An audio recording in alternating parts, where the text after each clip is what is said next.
Bonjour, bonsoir à toutes et à tous et bienvenue sur l'épisode 117 du Dreamcast Show. On est toujours l'été, le temps passe, les épisodes avancent et aujourd'hui c'est un épisode un peu spécial qu'on est très content de vous proposer avec Azad, puisqu'on va pouvoir parler un peu de tout et de rien, j'ai envie de dire, avec un invité spécial, puisque c'est Alan Guillou qui va venir avec nous pour parler un peu de son poste, du recrutement, de son poste à Santa Clara et du développement tactique en NCAA. En tout cas, voilà, le programme il est un peu libre, mais ça va être une vraie discussion qui va être, j'en suis sûr, très intéressante. Donc, j'espère que vous êtes bien installés et on est parti tout de suite.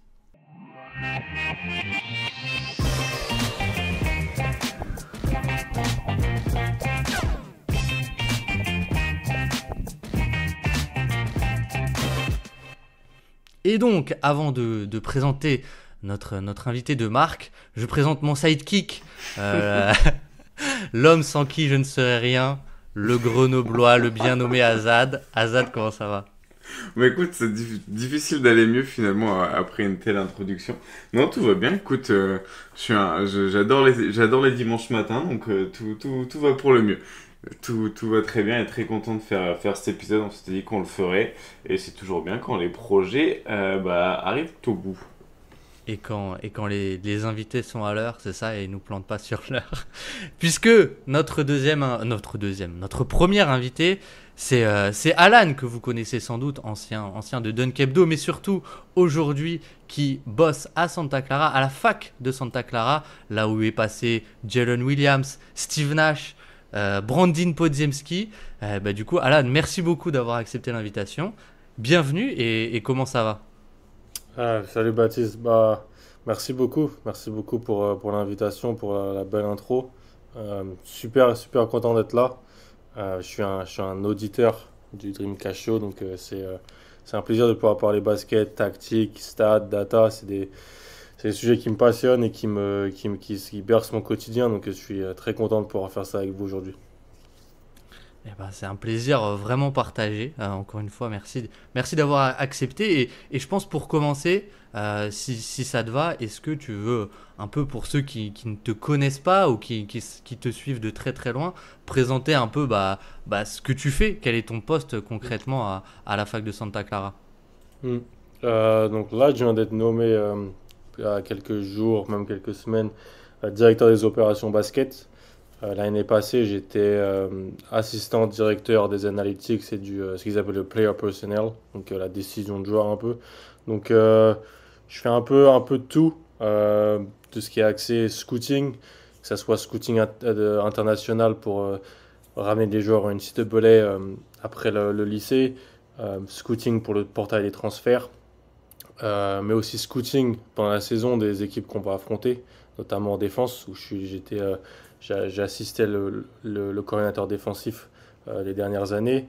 Aussi un peu de data, c'est-à-dire que j'ai pris un peu le rôle, ils m'ont donné un peu le rôle du pôle data de l'équipe pour un peu progresser sur certains domaines, un peu améliorer nos métriques, parce qu'en NCAA, peut-être qu'on en parlera, c'est beaucoup une histoire de métriques, et donc je touche un peu à tout sur tout ça.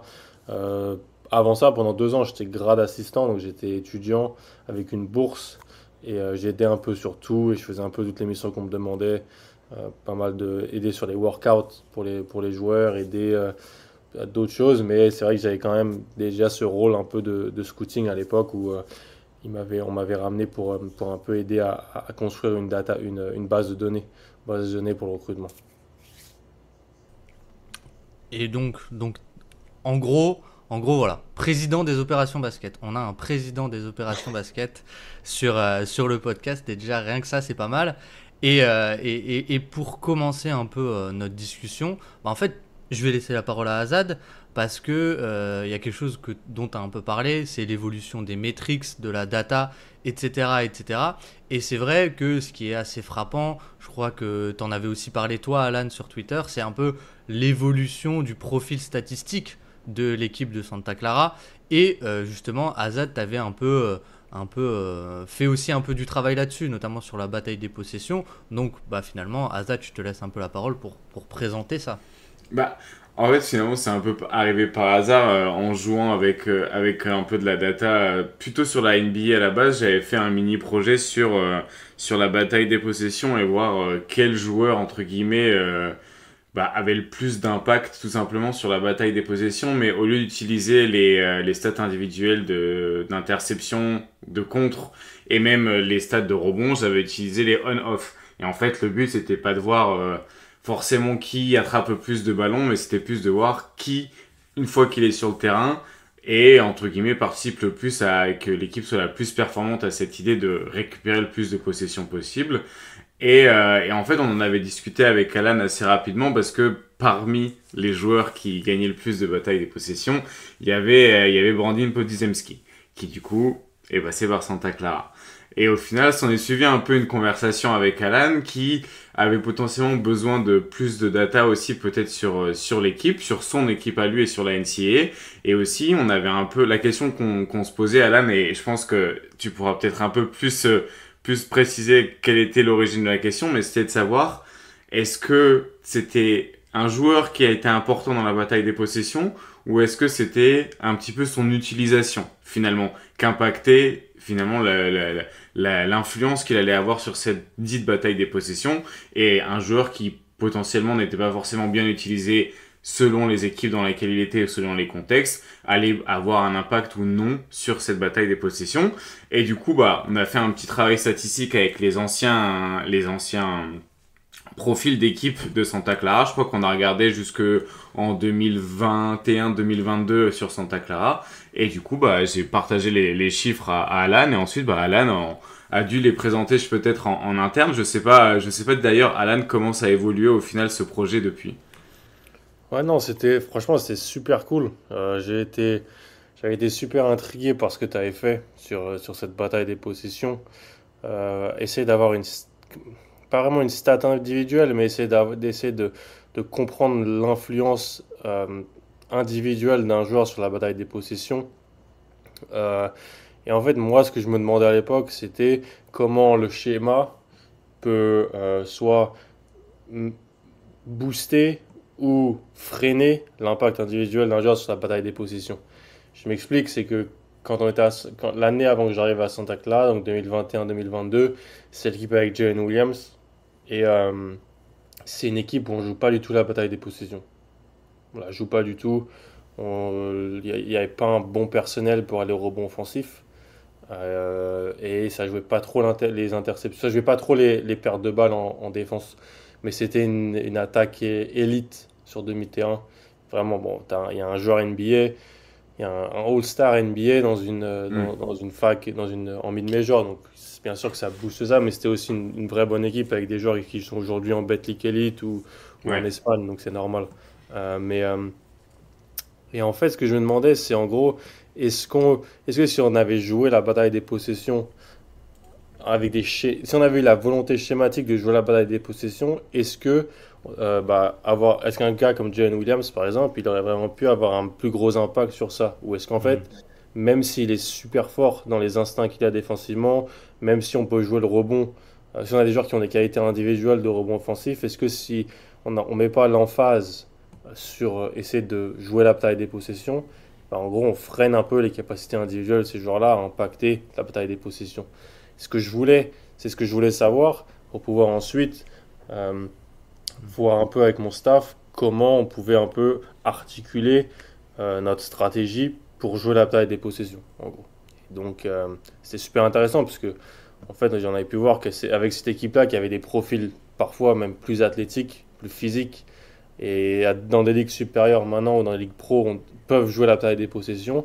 Et ben, ils avaient un impact moins fort sur la bataille des possessions que des joueurs que j'avais l'année passée, qui sont des profils différents. Et donc, en fait, ça me donnait un peu des réponses sur en fait, le fait que je pense que le schéma et la volonté de jouer la bataille des possessions, et ben, ça peut jouer une grande importance pour booster les capacités individuelles de joueurs. Et qu'en fait, tu peux, je pense, même jouer la bataille des possessions avec des joueurs qui n'ont pas forcément des qualités intrinsèques pour vraiment l'impacter. C'était vraiment ce que je me demandais à l'époque.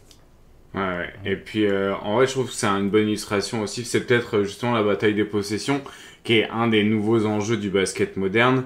c'est peut-être là où t'as peut-être le moins besoin de compétences techniques finalement, alors que pendant longtemps on a été à la recherche des licornes, des intérieurs qui shootent à 3 points ou même des 3&D qui peuvent passer, et donc des joueurs qui ont vraiment des skill sets de plus en plus variés avec des compétences qui sont de plus en plus larges et qui ont besoin d'être de plus en plus élites. Finalement, c'est de participer à la bataille des possessions, on demande peut-être plus juste de la discipline et de savoir appliquer aussi des consignes, tout en sachant que ces consignes, finalement, il y a des stratégies pour aller gagner la bataille des possessions, surtout qu'elles se gagnent sur, entre guillemets, 4 aspects. Il y a le rebond offensif dont on parle souvent parce que c'est un peu peut-être la partie émergée de l'iceberg, mais en fait, être une bonne équipe au rebond défensif, ça permet de gagner la bataille des possessions de l'autre côté.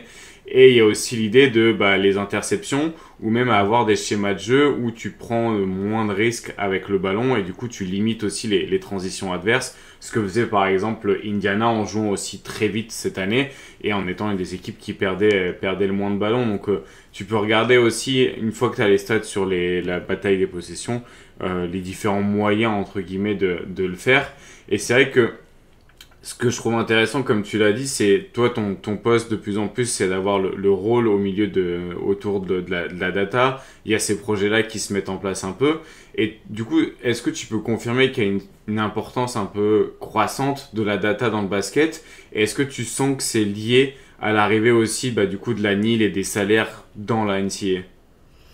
Ouais, dans le basket global, je pense que Ouais, déjà la data, elle est, elle est majeure maintenant.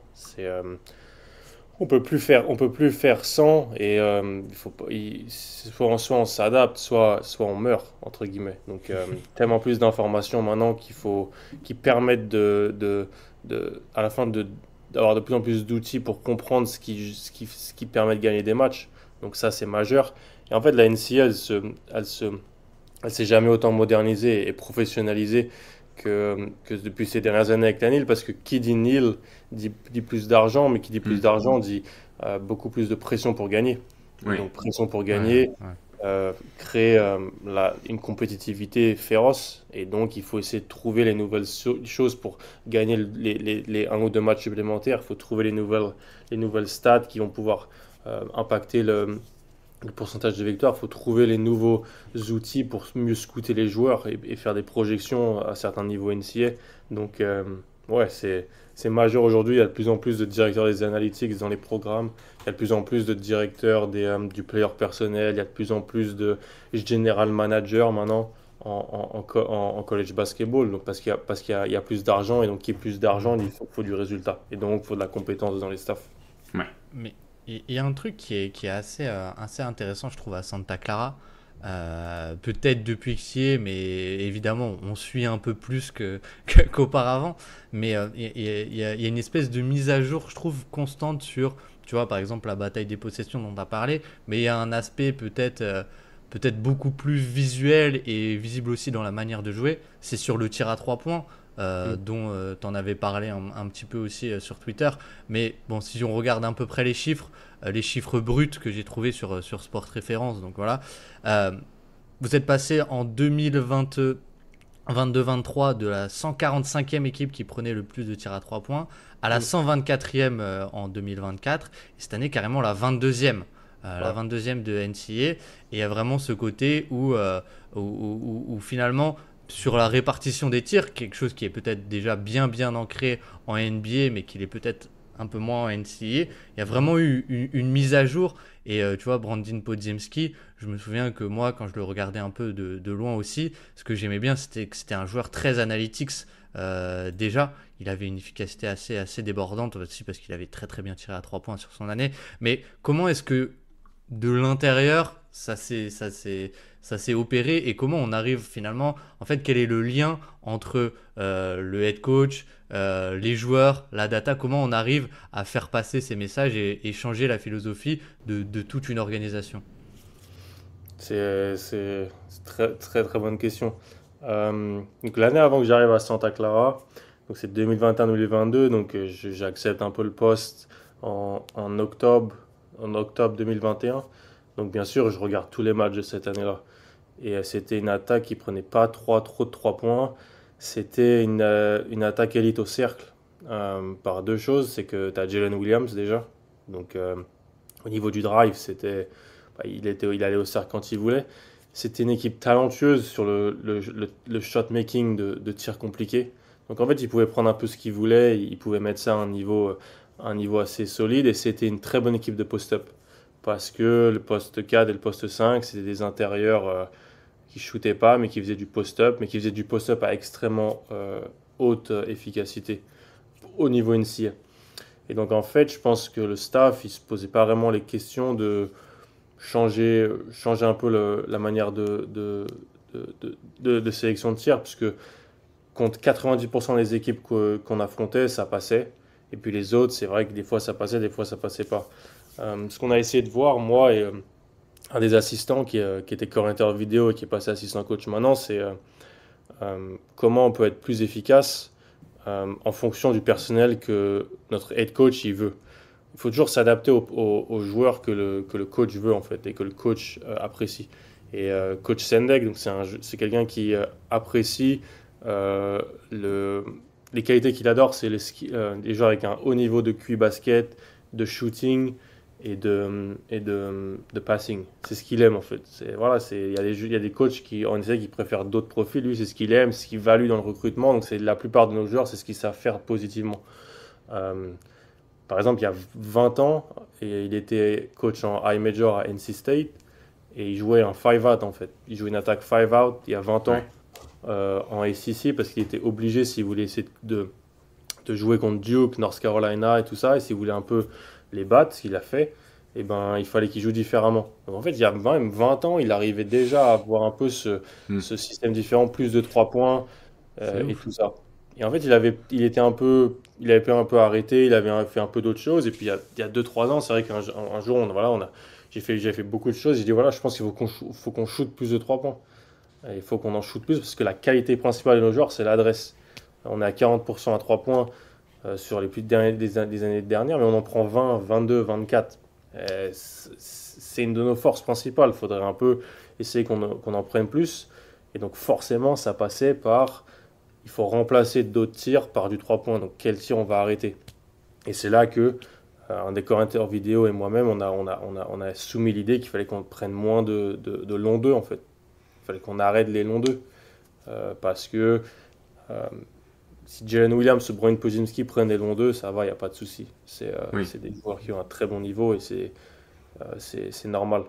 Mais quand on a pas mal de joueurs qui d'ailleurs peuvent tous les mettre à un solide niveau en fait, parce que ce sont tous des bons shooters et des bons joueurs, il fallait juste qu'on remplace par plus de 3 points. Et c'est vrai que l'année dernière, on a vraiment changé ça en fait. On est passé, comme tu l'as dit, à quasiment top 25 du pays sur la fréquence à 3 points. Sur la fréquence, la fréquence des longs 2, on était les deuxième équipe de NCAA qui en prenait le moins, sur 360 à peu près. Parce qu'en fait, on les a annulés en fait. On a dit aux joueurs qu'ils ne pouvaient pas les prendre. Ils ne pouvaient pas les prendre, sauf vraiment des règles très très spécifiques sur une type de couverture qui est en face. Un nombre de secondes dans la possession. Il y a 30 secondes en NCAA. Donc on peut vraiment travailler la possession pour trouver ce qu'on veut en fait. Trouver ce qu'on veut, c'est donc un catch and shoot à 3 points dans le corner, un lay-up ou une faute pour des lancers francs. Donc on a vraiment mis l'accent sur ça, on a fait beaucoup de pédagogie avec les joueurs et ça a fonctionné. Donc ça c'était vraiment cool, mais c'est vrai que ça a été un travail un peu d'année en année. On s'est un peu d'année en année, on a augmenté la fréquence à 3 points. D'année en année, on a augmenté la fréquence au cercle.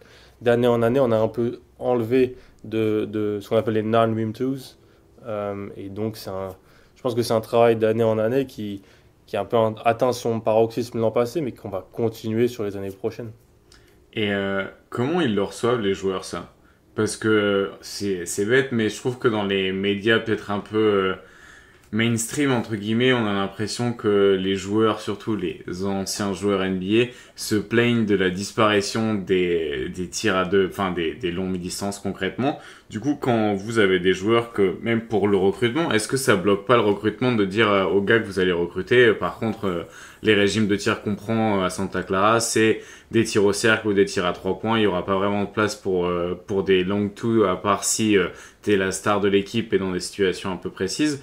Est-ce que c'est un frein pour recruter des joueurs et comment les joueurs reçoivent, entre guillemets, cette instruction de pas prendre ces longs tirs à mi-distance? C'était ma plus grande, pas ma plus grande peur, mais ma plus grande question, en fait, Ouais, comment on va pouvoir expliquer ça aux joueurs. Et en fait, euh, plutôt que d'aller dans le négatif, il faut toujours aller dans le positif. Il faut expliquer la force des tirs qu'on veut prendre, pourquoi on veut les prendre, pourquoi ce sont les meilleurs tirs du basket, pourquoi ce sont les plus rémunérateurs, en quoi ces tirs-là vont permettre aux joueurs d'être plus efficaces, d'augmenter leur effective field goal percentage, leur true shooting percentage. En quoi, en fait, prendre ces régimes de tir-là, de un, ça va nous faire gagner plus de matchs, de deux, ça va les rendre ces joueurs-là plus attractifs pour le niveau oui, supérieur et plus efficaces, meilleurs en fait. Hmm. Et c'est vrai que tu l'as dit, la plupart de ces joueurs-là, c'était les meilleurs joueurs de leur équipe AAU, les meilleurs joueurs de leur équipe high school. mm, C'est toujours les mêmes phrases, c'est mes spots, c'est ce que j'aime, j'ai travaillé tout le temps ça, je suis bon sur ces choses-là. Et en fait, on leur a montré leurs chiffres sur certains de ces tirs, on leur a dit, euh, en réalité, t'es bon mm, sur là, mais t'es meilleur sur d'autres trucs. ouais, T'es meilleur sur d'autres Ouais, choses en fait. Donc il faut vraiment que tu fasses des choses sur lesquelles tu es vraiment meilleur et ça va te rendre meilleur toi-même.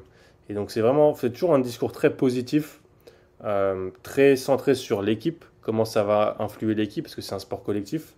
Et, euh, et c'est vrai que pour pas mal de joueurs, je pense que leur faire comprendre que, parce que le but de tous les joueurs NCAA, dans leur tête, c'est de se montrer mm, pour avoir une carrière professionnelle. Et aux États-Unis, c'est d'aller en NBA. Tout le monde le sait, faut pas se mentir. Donc, je pense que leur faire comprendre que ce que la NBA raffole aujourd'hui, c'est des joueurs efficaces, c'est des joueurs qui peuvent mettre des tirs à 3 points, des joueurs qui peuvent défendre sur le périmètre, qui peuvent faire des actions en défense, du playmaking défensif. C'est ça qui va leur permettre d'être extrêmement intéressant pour le niveau supérieur plutôt que d'être un scoreur peu efficace. Et ben là, ils commencent aussi encore plus à écouter. J'ai eu des super discussions avec certains de nos joueurs où on a un peu changé leur rythme de tir. Et ben maintenant, ils ont une vraie chance, je pense, d'accéder au niveau supérieur.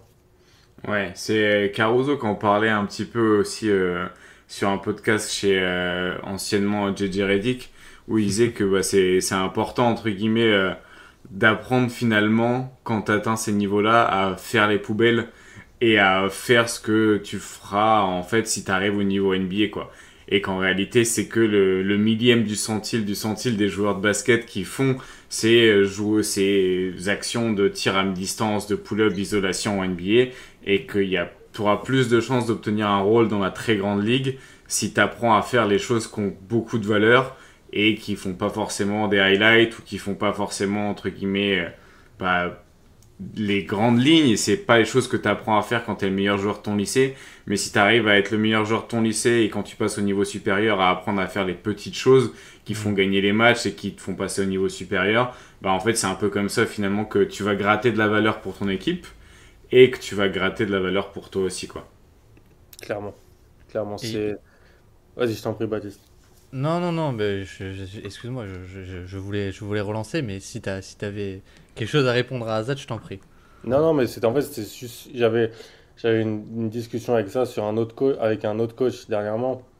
Et en fait, euh, il faut, je pense, faire un bien meilleur job, nous, avec les joueurs, à mettre en avant et glorifier ce que tu as appelé faire les poubelles, entre guillemets. Ouais, oui, oui. Ce qui est vraiment, euh, voilà, un joueur qui, sur un entraînement, va pouvoir. Nous, voilà, on a mis en place un grading system à l'entraînement et même pendant les matchs sur tout ce qui va impacter la bataille des possessions, par exemple. Et Mm. nos joueurs qui sont dans le top 3 de ça, c'est eux nos stars Ouais. dernièrement sur l'entraînement. Plus que nos joueurs qui ont les meilleurs pourcentages sur d'isolation, qui ont le meilleur pourcentage à 3 points ou je sais pas, la meilleure efficacité sur quelque chose. Bien sûr, à la fin, en collège et partout, l'efficacité pour l'attaque, c'est extrêmement important pour les métriques. Mais dans le discours de la culture d'un programme, je trouve que cette glorification un peu des marges, c'est très important pour vraiment faire comprendre aux joueurs que Hmm. c'est comme ça qu'on gagne le plus de matchs en fait. C'est ça en fait, ce que les Américains appellent toughness, une des parts de ça, bah, pour moi c'est ça en fait. Hmm.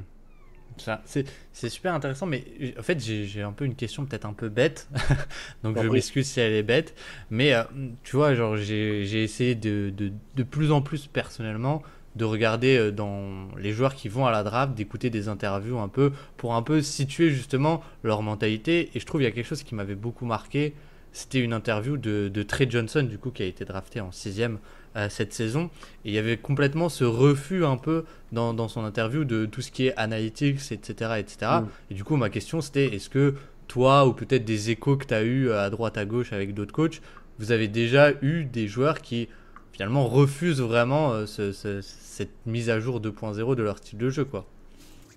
Oui, je pense qu'il peut y avoir un refus. Nous, à Santa Clara, depuis quelques années, c'est vrai que on n'en a pas eu. On a même été dans le sens inverse extrêmement positivement surpris par des joueurs où je pouvais penser qu'il y allait avoir un refus et qui en fait ont complètement euh, adhéré en fait.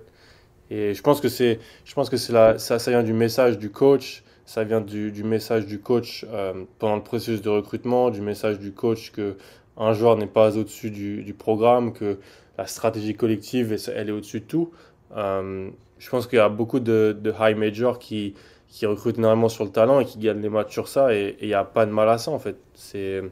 Nous, on n'a pas accès aux joueurs quand ils arrivent du lycée, des joueurs du talent de Trey Johnson en fait.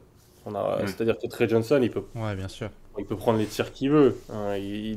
C'est un des meilleurs. Moi, je l'ai beaucoup regardé avant qu'il arrive à Texas.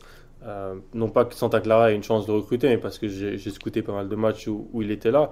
Et c'est un des meilleurs shot makers qu'on a vu en AAU Mhm. dernièrement, honnêtement. C'est-à-dire qu'il peut prendre n'importe quel type de tir, de jumper, ça reste positif. Mais euh, on va dire que s'il avait été à Santa Clara, je pense qu'il aurait pris peut-être 10-3 points par match.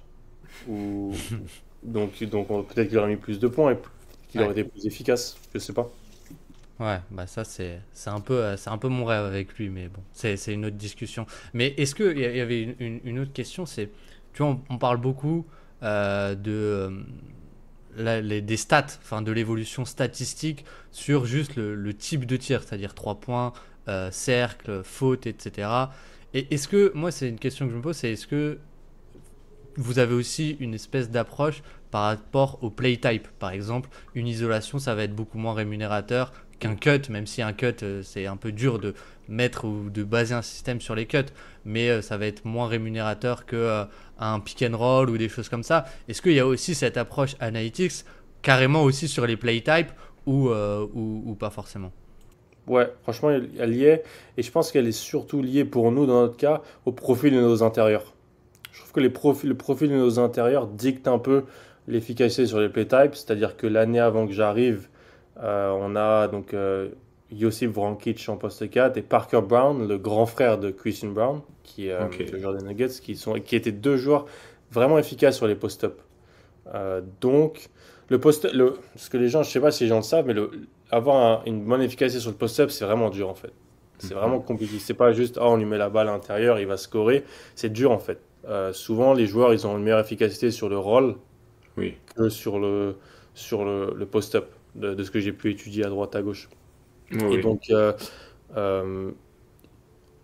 en fait, nos intérieurs ont un peu changé depuis 2 ans. On jouait avec un intérieur qui était un peu un hub offensif, qui était un très bon driver, un très bon joueur sur short roll, un très bon joueur sur le roll. Donc, en fait, on a arrêté un peu d'aller sur le post-up, sur les intérieurs, et quand tu es sur le terrain, on allait beaucoup plus sur du roll, sur du five out, sur du DHO, sur des zoom action.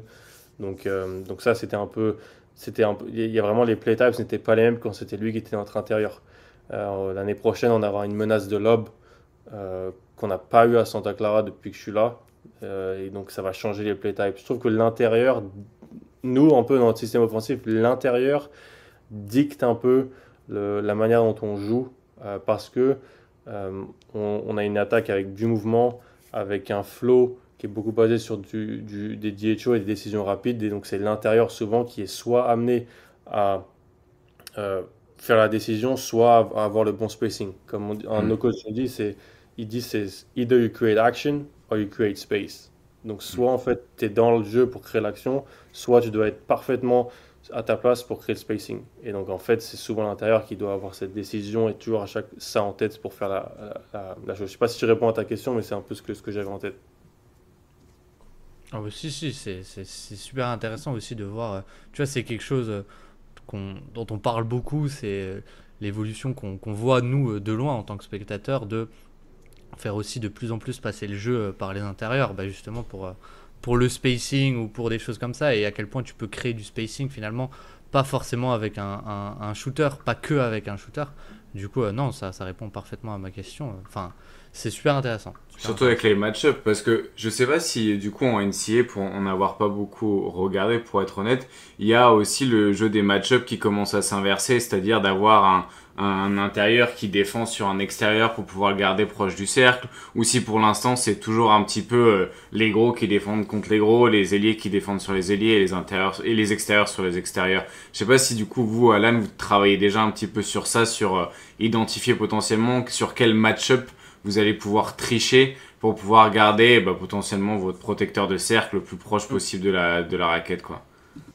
Ouais, tu vois, le rôle le roaming, comme ils disent ici, un peu Ouais, le libéraux défensif. exactement. C'est vrai que donc depuis 2 ans, notre intérieur, c'était un intérieur offensif. C'était un Christophe Tilly, donc un joueur allemand extrêmement skill, qui a du drive, qui a de la passe, qui a le tir qui commence à se mettre en place. Et donc, on savait qu'on allait vraiment être très bon en attaque avec lui, mais qu'en défense, il y a pas la protection de cercle. Ouais. En fait, il n'y a pas la protection de cercle. Donc, il y a pas vraiment le rebond défensif non plus. Donc, l'idée, c'était comment on va pouvoir un peu bah, essayer d'être un peu solide à côté, créer des choses à côté pour un peu comprendre qu'il n'aura pas la meilleure protection de cercle, surtout contre les meilleures équipes contre lesquelles on va jouer. Et on avait la chance d'avoir en poste 4 un joueur qui était à quasiment 5% de block percentage et quasiment 2,5 de steal percentage en fait. Ok, Euh, ouais. qu'on avait vraiment identifié dans le portail des transferts il y a 2 ans maintenant, qui est un stretch fort, Johnny O'Neal, qui va avoir, je pense, une vraie carte à jouer dans le monde pro et je pense aux États-Unis Ok. quand tout sera fini. Ouais, je pense que il est très sous-coté là-dessus, parce que c'est un stretch fort qui fait 6'10 et qui a du playmaking défensif. Ok. Euh, il a ces instincts-là loin du ballon. Donc il était notre roamer en fait. Il était notre roamer parce que il n'est pas le plus fort sur la défense du post-up et qu'en NCAA on est encore sur pas mal d'attaques où le 4 et le 5 sont des intérieurs qui vont faire un peu de post-up. Et moi je disais bah c'est parfait en fait. On va pouvoir l'isoler sur peut-être un ailier loin du ballon. Un ailier qui n'est pas un shooter. Il y a pas mal d'équipes NCAA qui n'ont pas Oui. qui n'ont pas un Ouais, ouais. spacing parfait et qui gagnent les matchs différemment, qui gagnent les matchs sur de la défense, sur, du play, sur la bataille des possessions. Et donc en fait, on a pu arriver en fait à le mettre sur des joueurs un peu plus petits et profiter de son playmaking défensif. Et c'est vrai que sur les matchs de conférence, il a 5% de block percentage et 3% de steal percentage. Et c'est vrai que c'était assez impressionnant de voir toutes les actions qu'il pouvait faire. Ça nous a pas permis d'avoir la meilleure protection de cercle possible, mais ça nous a permis de tirer un peu profit du fait d'avoir un joueur qu'on pouvait un peu cacher sur un, entre guillemets, un non-shooter, et en plus il a les qualités que je vais dire quasiment élite de libéraux et d'instinct défensif. Ouais, donc Mm, clairement, mm. tu pouvais l'utiliser dans ce jeu-là. Et aussi, du coup, ce qui est peut-être l'imperfection du niveau NCAA permet aussi parfois un peu plus finalement de choix, un petit peu parfois, pas risqué, mais entre guillemets, le jeu, il est peut-être un peu moins homogène qu'en NBA.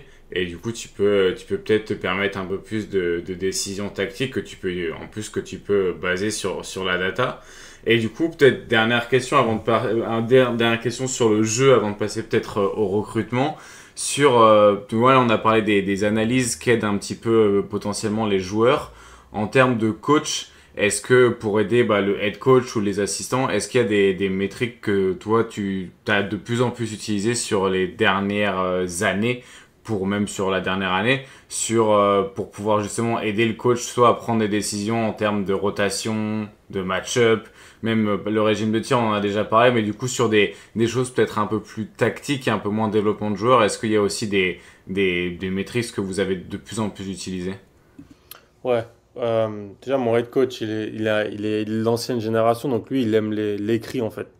Il est très, il est super dans le fait que il est prêt à s'adapter à tout, être à fond dans la data et les analytics, mais il faut lui Mhm. prouver par A plus B, il faut lui écrire. Oui, oui, oui, Donc, ok. moi, ce que je faisais, c'est que je lui écrivais comme des articles en fait, comme des articles Ouais, ou avec de la stat, avec des data, avec certains concepts que je lui mettais en avant.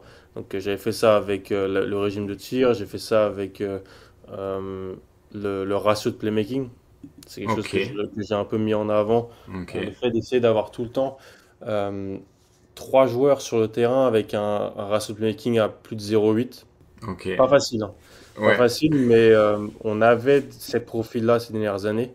Donc, et en fait, c'était un peu un cheat code. C'est quand on arrivait à avoir dans l'effectif pas mal, un certain nombre de joueurs à 0,8 ou plus, et ben, on était vraiment, notre attaque marchait vraiment. Euh, Qu'est-ce que j'ai fait d'autre? J'ai fait sur ils sont très friands. Alors, ils sont très friands des line-up qui marchent, mais je suis assez opposé à ça en NCAA parce qu'il n'y en a pas assez d'échantillons en fait. Ouais, alors là, je suis vraiment. En vrai, c'est marrant parce qu'on a eu le même problème avec Guillaume Vizade et les line-up en Betclic. Et Ouais. Betclic Elite, c'est pareil, il y a 30 matchs par saison. Donc, si tu veux prendre des décisions sur des line-up tôt dans la saison, même à mi-saison, il y a trop de bruit statistique, quoi. Il y a pas assez de. Les line-up de 5 joueurs ne passent pas assez de temps sur un terrain ensemble pour vraiment être C'est significatives. des matchs de 40 minutes avec des possessions de 30 secondes. Ouais. Donc, franchement, c'est prendre des risques. C'est vraiment prendre des risques. Il y a peut-être une ou deux tendances qu'on peut arriver à voir, qu'on peut même sentir, mais Hmm. baser toute une rotation de match sur ça, je pense que c'est une erreur.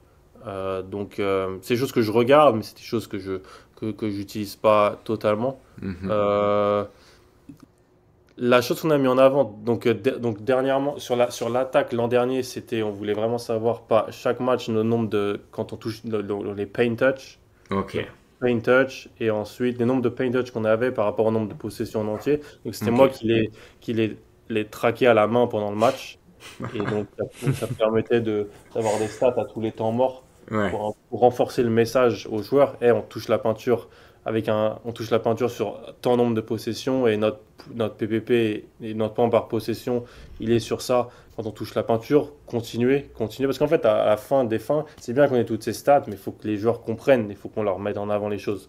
Donc il y avait Mhm. ça. Et en défense, on avait un espèce de. Notre but en attaque, c'était de ne pas prendre de long 2. Et ben notre but en défense, c'est de faire prendre des longs 2. Et en fait, Ouais. le régime de tir en défense, et on avait ce but que l'équipe qu'on jouait soit entre 28 et 36% de leurs tirs soit des longs 2. Si on arrivait à ça, on aimait le régime de tir qu'on laissait à l'adversaire. Donc Ok. c'est C'est des choses énorme. qu'on a mis en C'est avant. énorme, 28 ou enfin 30% quoi. En gros, C'est sachant que énorme, il y a vous, des équipes de NCAA l'autre comme, côté, ouais, il y a des équipes vous NCAA étiez à comme, 10% quoi. les équipes NCAA comme BYU ou Illinois l'an dernier qui arrivaient à faire ça aux équipes parce qu'il y a beaucoup d'équipes qui prennent tout type de tir. Donc il y a un vrai manque à gagner, Hmm. je pense. Bah, en fait, étant donné que la ligue est beaucoup moins, comment dire, c'est beaucoup plus hétérogène que la NBA, quoi. T'as des Ouais. moyens différents, etc. Donc t'as aussi des manières de jouer qui sont très très différentes et ça rend limite le truc plus kiffant que la NBA de ce point de vue-là, quoi. Parce que tu vois vraiment de tout et de rien, j'ai envie de dire. Il y a tout type de basket. Franchement, il y a tout Ouais. type de basket. C'est vraiment. Et des fois, je me suis rentré chez moi, je me dis, mais comment on a pu perdre contre cette équipe-là? Ouais, voilà, c'est le jeu. C'est le jeu, parce que le basket, des fois gagner des matchs, c'est pas que de la data, et c'est vraiment pas que de la data, c'est d'autres choses. C'est ça qui est bien en fait. Donc Hmm. c'est ça qui est super intéressant.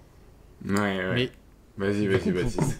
pour enchaîner un peu, bah, tu as parlé de BYU, etc. Et BYU qui est du coup une fac qui a mis beaucoup d'argent récemment, parce que maintenant, comme tu l'as dit, il y a la NIL, donc il y a la possibilité de mettre de l'argent. Donc ils ont notamment, bah, pour ceux qui suivent, il y a AJ Dibonsa qui a signé là-bas, donc un top 3, on va dire, annoncé de la prochaine draft.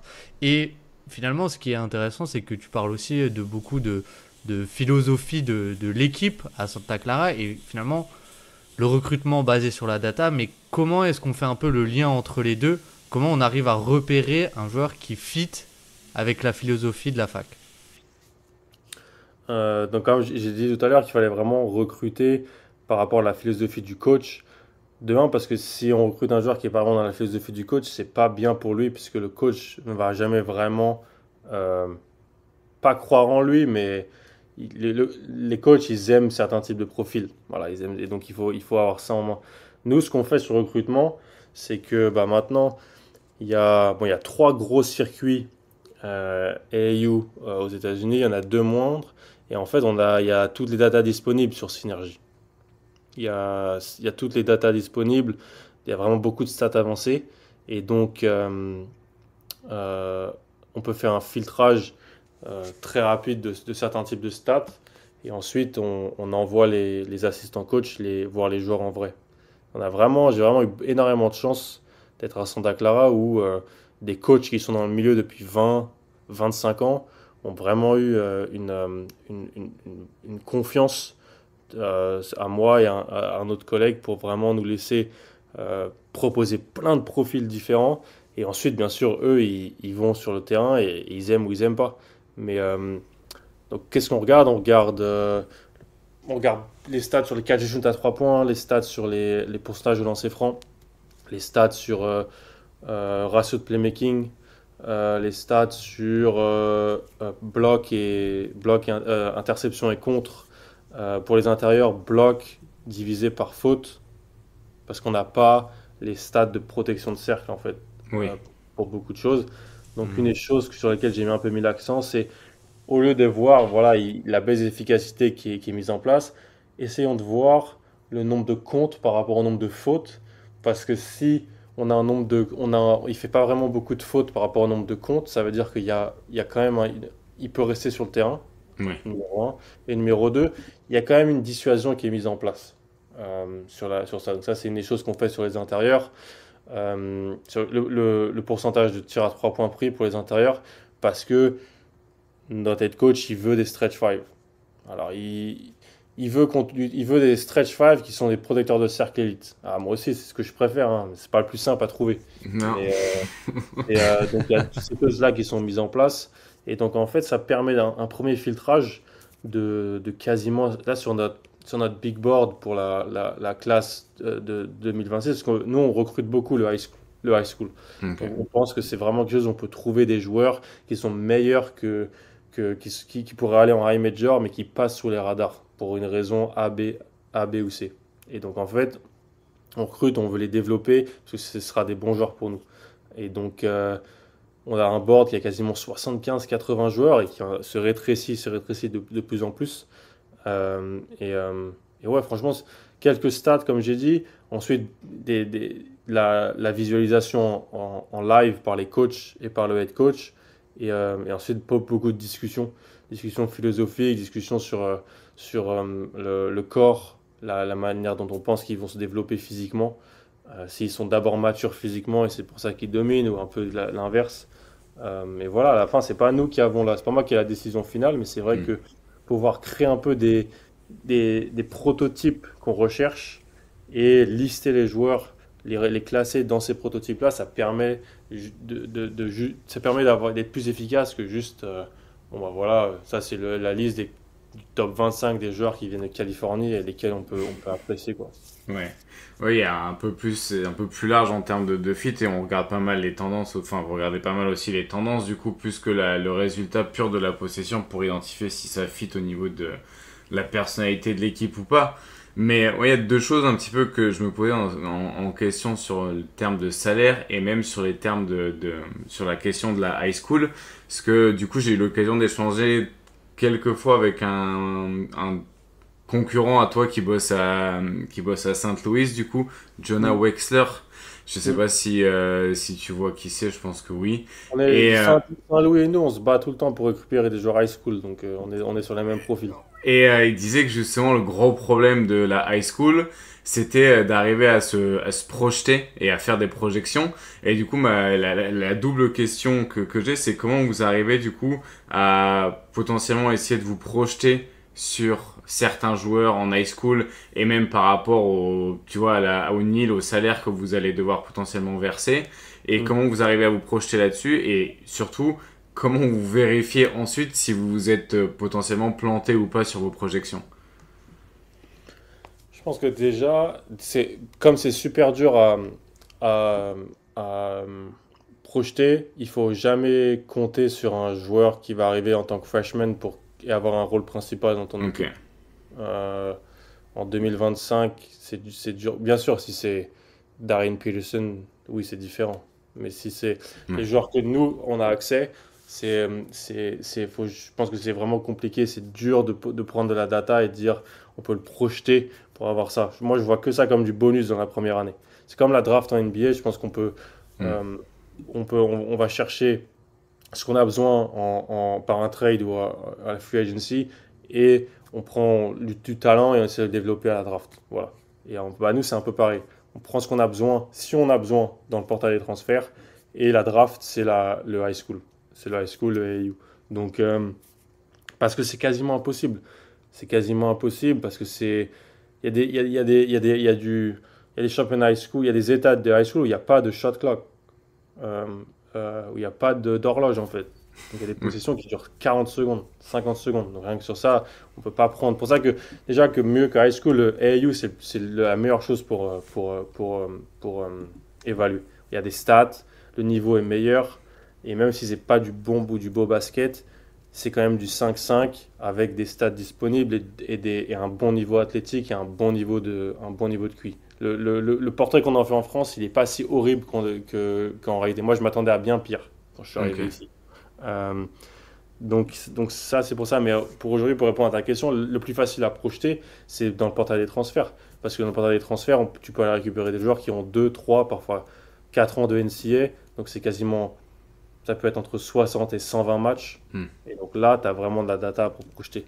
En high school, pour moi, c'est beaucoup trop compliqué.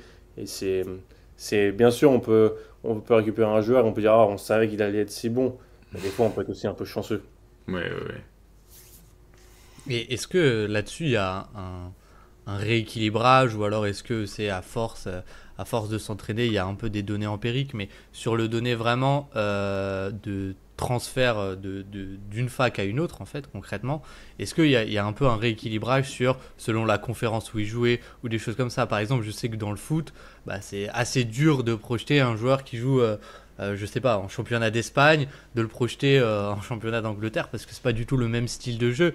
Et je sais qu'il y a il y a des conférences qui sont beaucoup plus dures en NCAA que les autres. Donc finalement, est-ce que ça, vous avez l'habitude et ça se fait assez facilement ou c'est empirique ou comment ça se passe? Il peut y avoir des échecs ou comment vous évaluez ça un peu? Ouais, c'est une très bonne question, surtout que ça dépend dans quelle fac tu es. C'est-à-dire que nous, à Santa Clara, c'est dur. Maintenant, en 2025, c'est dur d'aller récupérer un joueur d'une conférence similaire ou inférieure parce que ces joueurs-là, ils vont recevoir plus d'argent de high major en fait. Et donc, nous, nos cibles vraiment, et parce que Brian Pozinski et parce que Adam Abal depuis 2 ans, c'est les joueurs qui sont en grosse fac mais qui jouent pas. Et en fait, ces joueurs-là, on peut les attrayer parce qu'on peut leur dire voilà, tu vas avoir du temps de jeu. Il y a un joueur qui est venu chez nous et en un an, il a été en NBA. Et donc, tu vas pas perdre en explosion, tu vas pas perdre les équipes NBA vont quand même te voir, elles vont quand même voir tes matchs. Donc, tu vas quand même pas perdre d'exposition, mais tu vas avoir une chance de montrer plus. Mais ça, en fait, la chose difficile, c'est que souvent, ces joueurs-là, ils n'ont pas de data au niveau Eh oui, NCAA parce qu'ils n'ont pas eh oui. joué, en fait.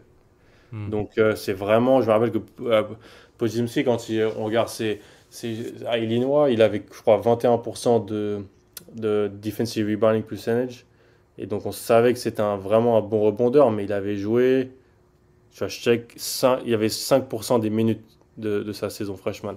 Après, on avait couplé ça Là, avec. je vois 69 minutes au total. C'est ça, mais quand on avait regardé toutes ses stats en AAU, il shootait à quasiment 59% à 3 points sur 200 tentatives et il avait des stats dans le vert partout. Donc c'était un mix des deux. C'était un mix un peu de vraiment de la stat avancée de base, parce que même si c'est que 69 minutes, on voyait que au rebond, il était dans toutes les catégories jeunes, il était très bon au rebond aussi. Et un peu de chance. Parce que voilà, on ne pouvait pas savoir qu'il allait arriver chez nous et être un top 20 draft en un an. Mais pour deux joueurs, par exemple, qui sont venus il y a 2 ans de low major, on avait fait un travail d'identification sur le playmaking défensif. Pour moi, c'est une des choses les plus importantes pour savoir si euh, du niveau low major ou mid major moins, tu peux passer au niveau supérieur, c'est le playmaking défensif. Parce que ça dit beaucoup sur le QI et ça dit beaucoup sur les capacités athlétiques. Et c'est vrai que donc Terry Bryan et Johnny O'Neill, qui étaient dans 2 petites facs et qui sont venus chez nous. Terry Bryan qui a transfert à Texas Tech pour l'année prochaine, qui sera, je pense, poste 3 titulaire à Texas Tech, et Johnny O'Neill qui est passé dans le monde pro. Ils avaient des très bonnes stats dans le playmaking défensif. Ils shootaient à 40% à 3 points, tous les deux sur beaucoup de tentatives. Voilà, pour moi, c'était bingo. J'avais pas besoin de plus en fait. J'avais pas besoin de plus pour voir. Après, bien sûr, le film, il y avait des capacités, les deux avaient des bonnes stats de dunk aussi, quelque chose qui est assez important. Voilà. Si on est dans des capacités, dans des conférences plus de faible niveau, souvent elles sont moins athlétiques, avec moins de taille. Et ben c'est bien d'avoir quand même sur demi-terrain quelques dunks quand même, la finition au cercle, pour un peu projeter les capacités athlétiques. Donc c'est 2 choses que j'avais utilisées pour ces 2 joueurs-là. Et ces 2 joueurs-là sont arrivés chez nous et ils ont été titulaires pendant 2 ans. Les deux ont vraiment bien shooté à 3 points et ont fait du playmaking défensif. Ouais. Donc c'est pour ça que ça a marché. C'est de C'est la vrai. chance peut-être, mais il y a eu ce travail-là qui a été fait il y a 2 ans. Ouais. Puis il y a l'aspect aussi, comme tu dis, du film, parce que depuis tout à l'heure, on parle de chiffres, mais on passe quand même beaucoup plus de temps à regarder des joueurs de basket jouer que de passer du temps dans des tableurs Oui. Excel et dans des fichiers Python un peu sombres où on essaye de faire ressortir des trucs. Mais à chaque fois, il y a toujours du film avant et après entre guillemets, mais parfois la data ça nous sert surtout à compter ce qu'on peut pas compter à la main, ce qui du coup c'est ça, et pour confirmer des tendances ou des impressions aussi. Donc ça c'est, ou déconfirmer aussi beaucoup de fois, d'avoir l'impression d'un mec, tu le scoutes un petit peu, t'as l'impression qu'il rentre tout, qu'il fait que prendre des bonnes décisions, et après tu te rends compte qu'il a 2 fois plus de pertes de balles que d'assists, et tu dis ah, peut-être que peut-être que j'ai loupé un truc quand je regardais un peu le film. Donc c'est sûr qu'il y a toujours le lien entre les deux qui est fait. Donc c'est bien que tu aies souligné ça.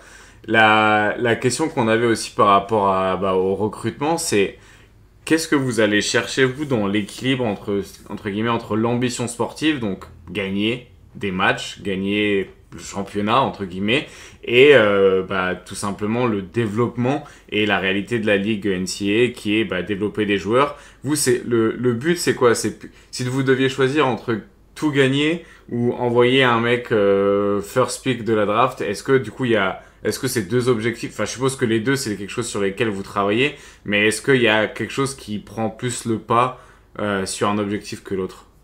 Tout gagner. Ok. C'est l'objectif principal. C'est le but de Santa Clara, c'est de retourner à la March Madness. Ok. Et ça n'a pas été le cas depuis quasiment 30 ans. Et quand tu es dans une conférence comme la WCC, c'est vraiment dur. Il faut soit gagner ta conférence, ce qui est très dur quand tu es dans la même conférence que Gonzaga, qui est en fait une fausse mid-major. C'est-à-dire que c'est une des meilleures équipes du pays, en fait, hein, depuis tous les ans. Et tu as aussi St. Mary's, qui est le programme le plus sous-coté des États de NCAA. C'est le programme le plus sous-coté de NCAA. Parce que c'est une équipe qui, chaque année, est top 10 en défense, top 5 au rebond offensif, et perd jamais la balle. Donc, en fait, ils jouent la bataille des possessions. Ouais, Et ils ont compris, ouais. voilà, ils ont une défense élite. Donc c'est très dur, en fait, de les battre. Euh, et en fait, il faut soit gagner la conférence, c'est dur par rapport à ces 2 équipes, ou alors il faut être dans le at-large bid pour aller à la March Madness. Donc il faut avoir faut avoir de très bonnes métriques, un bon bilan. Et le plus important, c'est de gagner. Tout le monde veut aller à la March Madness, tout le monde met beaucoup d'argent pour avoir les meilleurs joueurs, pour avoir la meilleure équipe, parce que il faut aller au tournoi en fait. C'est ça le but principal. Et euh, là, on a mis 2 joueurs en NBA en 2 ans. C'est génial. C'est la meilleure publicité possible qui peut nous aider pour le recrutement, qui peut nous aider pour la marque en fait de la fac. Mais tout ça, ça va nous servir à une chose, ça va nous servir à gagner le plus de matchs possible pour aller au tournoi. Ça fait 4 ans de suite qu'on gagne 20 matchs par saison. Euh, donc on est quasiment à 66% de victoire sur ces années-là. Le but, c'est d'essayer d'aller à 68-70% pour gratter l'année dernière, franchement, on est pas loin. On est dans pas mal d'équipes du classement, pas mal de rankings, on est top 50 du pays, hein, sur pas mal Ok. de ces classements, ce qui est assez dingue pour une fac comme Santa Clara. Donc on est vraiment pas loin. Et le but, c'est vraiment de passer Mm. cette étape. Ok, c'est un peu plus, vous pensez plus que finalement tout ce qui découle de gagner des matchs, ce sera le reste entre guillemets et que ça passe par là et ça passera pas par autre chose quoi. Et, ouais. D'un autre côté, le but du basket c'est quand même de gagner des matchs, donc bon, ça tient quand même une certaine logique, c'est sûr. Et du coup, enfin, si on est vraiment dans une logique un peu de base, mais enfin, si tu gagnes des matchs, ça veut dire que tu as des bons joueurs, et si tu as des bons joueurs, bah, ils seront aussi plus exposés et ils auront plus de chances d'aller à la draft. J'imagine que c'est un peu le Exactement. cercle vertueux de la victoire, quoi, le cercle vertueux de la victoire. Et, Exactement. et dans cette NCA, je voulais savoir un peu comment tu te situes par rapport justement au déséquilibre un peu avec les grosses facs qui potentiellement pourraient de plus en plus se creuser avec bah, du coup maintenant la mise en place de salaires, etc. BYU, je sais qu'ils ont mis, enfin de ce qu'on voit, ils mettent vraiment énormément d'argent, même sur leur head coach qui est l'ancien assistant des Phoenix Suns. Est-ce que du coup, on y revient, mais la data devient encore plus importante que finalement s'il n'y avait pas ces moyens financiers? Est-ce qu'il y a vraiment ce côté finalement arme du faible un peu, mais pour rivaliser de manière différente, pour atteindre la March Madness pour une fac comme Santa Clara? Est-ce que ça a été décuplé, cette importance de la data? Oui, je pense, parce que si tu regardes l'année dernière à la March Madness, il y a jamais eu autant de peu d'upsets. Donc ça veut dire qu'il y a vraiment d'écart de niveau entre les grosses facs et les facs moyennes et plus petites qui s'accroît. Et ils s'accroît parce qu'en fait, dès qu'il y a des très bons joueurs en low major ou en mid major, ils partent en high major et c'est normal. Parce que tout le monde veut jouer dans ces grandes salles, dans ces grandes ambiances et avoir ces opportunités-là de se montrer. Et maintenant, à côté, c'est, euh, ces facs, elles ont un pouvoir financier qui est majeur. Et en fait, faut juste comprendre les règles du jeu. Et il faut comprendre c'est comme en NBA. Je pense que les proprios dictent beaucoup de ce qui se passe en NBA. Bon, c'est Hmm. pareil un peu ici avec les budgets. Et donc, pour une fac comme Santa Clara, la data maintenant devient majeure parce qu'en fait, il faut essayer d'être plus intelligent que Goliath en fait. Il faut Ouais. être un peu plus intelligent, il faut essayer d'être tirer les ficelles de notre côté pour si jamais on n'a pas l'équipe la plus entre guillemets forte sur le terrain ou talentueuse, même si je pense que notre équipe de l'année dernière, honnêtement, était extrêmement talentueuse. Elle était Ouais. vraiment.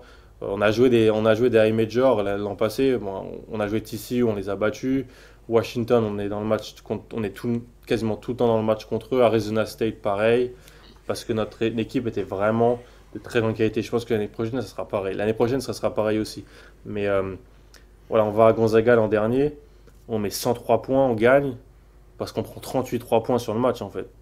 38 3 points en 40 minutes.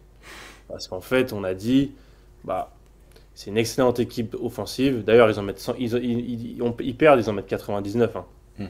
dans un match en 40 minutes. Mais parce que c'est les Gonzaga à domicile en plus, c'est une des meilleures attaques de tout le pays. La pace avec laquelle ils jouent, elle est folle.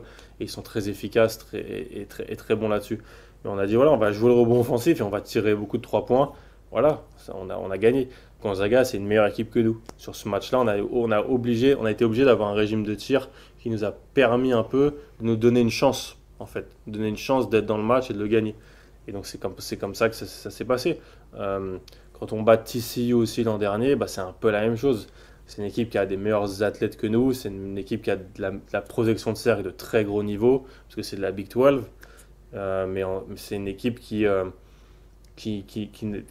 prend pas trop de tirs à 3 points et et qui nous a laissé dicter un peu la pace et nos tirs en fait. C'est pour ça qu'on gagne le match, parce qu'on joue un peu le rebond offensif et parce qu'on a pris un peu les tirs qu'on voulait dans les 10 premières secondes. On insiste vraiment sur essayer de trouver un tir qui est efficient dans les 10 premières secondes. Ouais. Parce que notre point par possession dans les 10 premières secondes, il est plus fort que dans les 10 dernières. C'est vraiment une chose que les gens, des fois, ils ont du mal à accepter. C'est que Ouais. un shoot rapide tôt, c'est peut-être le meilleur des tirs. Ouais. Et donc ça, c'est des choses sur lesquelles on met en avant. Il y a de plus en plus d'écart de niveau. C'est de plus en plus dur de garder nos très bons joueurs. Là, cette année, on perd deux de nos joueurs qui partent dans des grosses facs. Ouais. Et je suis très heureux pour eux, parce que c'est un nouveau challenge pour eux. Et donc, vu que c'est ça, et ben, on doit essayer de trouver des moyens de quand même être compétitif. Et ça va être sur toutes les choses dont on parle depuis une heure quasiment. La Ouais. sélection de tir, le jeu des possessions, ça c'est vraiment des choses qui maintenant prennent une part majeure pour essayer un petit peu de compenser des effectifs qui sont un peu différents. Ouais. Mais c'est marrant parce que dans des premières phrases du podcast, t'as dit adapt or die. Et là, plus tu parles, plus ça commence à ressembler au scénario de Moneyball. Donc c'est marrant parce que du coup, c'est clair, ça ressemble de plus en plus à ça. Et d'un autre côté, il y a un truc que je trouve qui est assez parlant. Et peut-être pour montrer un petit peu aux gens aussi c'est pas forcément, la data va pas forcément servir à gagner. Elle va permettre d'être dans la meilleure situation possible, sachant que tu pars entre guillemets avec du retard, quoi. Et en fait, ce que vous cherchez à avoir, vous cherchez pas la finalité parce que vous êtes bien au courant que la finalité, bah, vous allez jamais pouvoir finalement la contrôler. C'est comme tu cherches un bon tir. Tu cherches pas à marquer entre guillemets, tu cherches pas à marquer, bien sûr que tu cherches à marquer des paniers, mais la réalité des choses, c'est que tu peux pas juste dicter au ballon de rentrer dans le cercle. Donc, qu'est-ce que tu vas faire? Tu vas essayer d'obtenir le plus de tirs possible dans les meilleures situations possibles. Et le truc des 10 secondes, je trouve que c'est hyper parlant parce que c'est vrai que ça va peut-être à l'encontre du jeu posé où tu utilises 15 secondes pour mettre en place un système et créer le meilleur tir. En fait, dans les 10 premières secondes, t'as pas besoin finalement peut-être de ça parce que la défense n'est pas encore mise en place. Donc en fait, l'articulation de la défense et la coquille défensive, elle n'est pas encore prête. Et du coup, c'est là où parfois, bah, en fait, t'as pas vraiment besoin d'un système hyper complexe et que tu peux plutôt utiliser bah, finalement une structure défensive parfois un peu fébrile. Et aussi, si tu arrives à attaquer dans les 10 premières secondes, souvent c'est parce que tu as fait un stop défensif ou parce que tu te projettes. Soit tu es les Pacers et tu t'arrives à tirer 10 secondes après avoir encaissé un panier, soit tu es à peu près le reste du monde basket et entre guillemets, c'est parce que tu as fait une bonne action défensive que tu peux te projeter au bout de 10 secondes aussi. Donc je pense que ça rejoint aussi l'idée de pourquoi on défend et pourquoi on se bat au rebond défensif parce que bah, ça fait perdre la bataille des possessions à l'adversaire et après un rebond, tu te projettes et au final, de plus en plus, tu te rends compte que à force de tirer les ficelles, t'en reviens toujours à souvent un petit peu les mêmes choses et c'est un peu les grands changements qu'on a vus. Et du coup, toi, si tu te projettes un peu dans le futur, là, tu vois, tu es en train de vivre pas mal de changements, notamment au niveau de la NIL. Est-ce qu'il y a des choses dans l'utilisation de la data ou peut-être même l'apparition du tracking? Qu'est-ce que tu vois un petit peu comme future innovation dans la NCAA du coup qui pourrait arriver en termes de data, d'analyse, de tracking? Bah, je pense que de plus en plus d'équipes vont jouer le jeu des possessions et vont essayer d'être plus efficients dans le régime de tir. On le voit un peu, je vois par rapport à il y a 3 ans déjà, ça va vite. C'est-à-dire que tu vas sur un site comme Bart Torvik, qui est un peu une mine d'or, un peu de data, et le pourcentage des équipes qui forcent le plus de mi-distance, bah, le chiffre qui est par exemple numéro 1 aujourd'hui ou dans le top 30 aujourd'hui, il n'aurait pas été dans le top 20, dans le top 30 il y a 3 ans. Mhm. En fait, ça change en fait. Et c'est dans le basket en général, hein. C'est ce jeu des possessions, le rebond offensif, la transition, tout ça, c'est des choses qui sont de plus en plus mises en avant et qui sont un peu clés, je pense. Donc, tout le monde va essayer un peu de gagner à la marge, tout le monde va essayer un peu de Mhm. trouver les concepts pour gagner. Même, souvent, on dit comment on gagne un match quand on met pas de tir. Comment on arrive à rester dans le match alors qu'on n'a pas d'adresse. Demande à En fait, Houston.